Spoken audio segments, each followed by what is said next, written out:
Hai semuanya, kembali lagi dengan saya di Prasmana dan kali ini saya akan menjelaskan tentang kamera foto dan kamera video. Oke, kita langsung saja ke penjelasannya.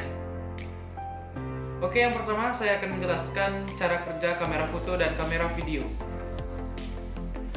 Oke, dari cara kerja kamera foto. Pertama, cahaya masuk ke dalam kamera melewati lensa, terpantul pada cermin refleks dan prisma menuju viewfinder.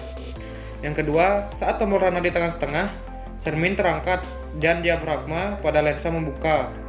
Pada saat ini, light meter pada kamera bekerja mengukur kecukupan cahaya dan menampilkannya pada jendela bidet atau layar LCD. Yang ketiga, saat tombol rana ditekan penuh, shutter di depan sensor membuka dan melewatkan cahaya untuk mengekspor sensor di belakangnya. Kecepatan shutter untuk membuka dan menutup kembali disesuaikan dengan shutter speed yang telah disetel.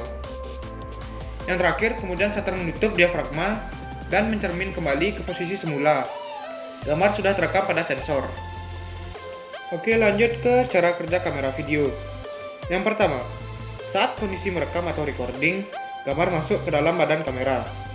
Yang kedua, gambar mengenai lensa dan dilewatkan filter warna dan difokuskan pada sensor CCD dan cermin ke viewfinder.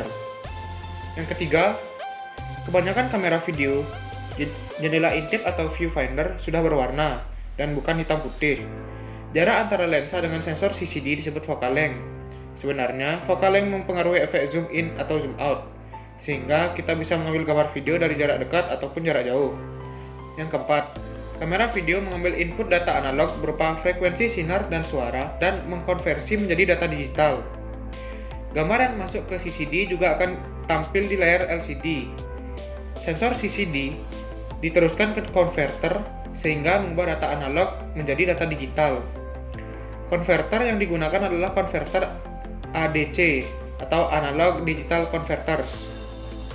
Oke, yang terakhir, dalam waktu yang bersamaan, cara kerja kamera video juga menyimpan sinyal suara dan dirubah menjadi data digital.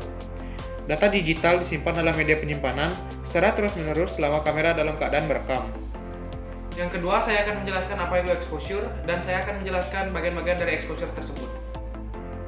Oke, kita lanjut ke pengertian exposure. Exposure adalah istilah dalam fotografi yang mengacu kepada banyaknya cahaya yang jatuh ke sensor gambar yang akan mempengaruhi seberapa terang dan gelapnya foto yang dihasilkan oleh kamera. Ada dua jenis exposure tidak normal, yaitu overexposure dan underexposure. Overexposure adalah keadaan foto di mana exposure diambil lebih lama dari yang diinstruksikan oleh light meter atau subjek yang ditangkap lebih terang dari sebenarnya. Sementara underexposure adalah keadaan sebaliknya, hasil foto terlalu gelap. Segitiga exposure. Segitiga exposure meliputi ISO, aperture, dan shutter speed.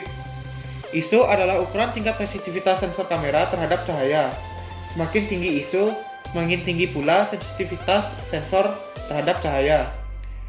Aperture. Aperture adalah bukaan lensa atau biasa disebut f-stop atau f-number.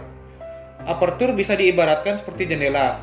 Semakin besar jendela dibuka, semakin banyak pula cahaya yang masuk. Shutter speed. Shutter speed adalah rentang waktu atau kecepatan rana yang dibutuhkan untuk mendapatkan hasil foto dengan exposure normal. Yang ketiga, saya akan menjelaskan apa itu focal length dan saya akan memberitahu bagaimana cara kerjanya.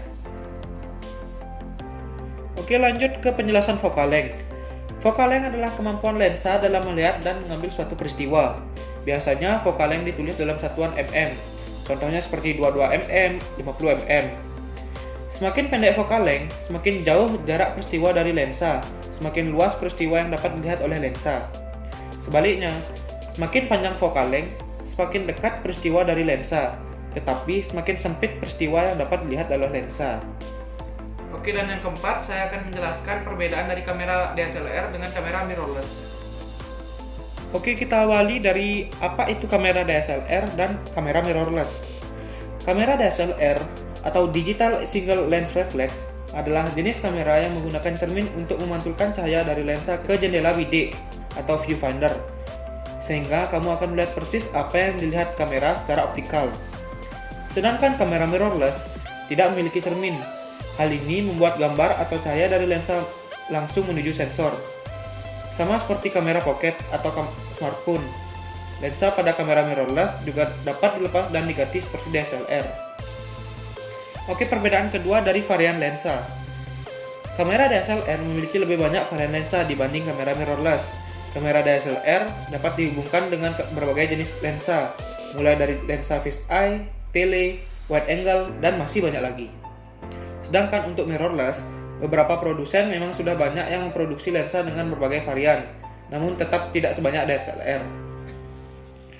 Oke, perbedaan ketiga bisa dilihat dari viewfinder. Viewfinder pada kamera DSLR disebut dengan optical viewfinder atau OVF. Keunggulan dari OVF adalah kamu bisa melihat gambar langsung secara optikal, lebih jernih dan responsif. Sedangkan pada kamera mirrorless, kamu hanya bisa melihat preview gambar pada layar LCD atau electronic viewfinder. Sayangnya, jika melihat LCD pada siang hari, terkadang gambar akan sulit terlihat karena adanya pantulan sinar matahari.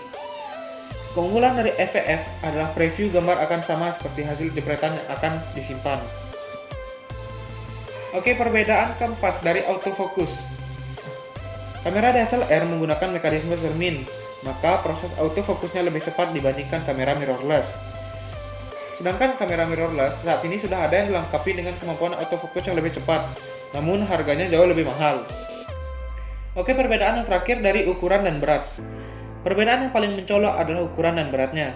Keberadaan cermin dan mekanisme shutter pada kamera DSLR membuatnya jauh lebih berat dari kamera mirrorless.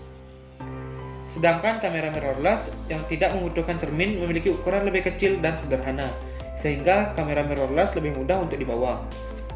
Oke, yang terakhir saya akan menjelaskan langkah-langkah dalam pengoperasian kamera video. Langkah-langkah pengoperasian kamera video yaitu: pertama, lepas penutup lensa, pastinya. Yang kedua, memasukkan memori. Yang ketiga, buka penutup, arahkan ujung tumpul kartu memori dan masukkan ke celah kartu memori hingga berbunyi klik. Yang keempat, bila tidak memakai tripod, kencangkan tali pegangan. Yang kelima, pindahkan posisi tombol power dari off ke kamera dengan menekan dan tahan tombol kunci, kemudian dorong ke bawah. Yang keenam, buka layar LCD dengan menekan kunci layar LCD, kemudian dibuka searah tanda panah. Secara otomatis, viewfinder akan mati. Yang ketujuh, cari titik fokus yang ingin dicari. Yang delapan, pastikan mendapat cahaya yang bagus. Dan yang terakhir, tekan tombol start atau stop untuk memulai merekam. Lalu tekan tombol start dan stop lagi untuk berhenti merekam. Sekian video penjelasan dari saya, semoga bermanfaat. Saya Dwi Prasmana, see you in the next video.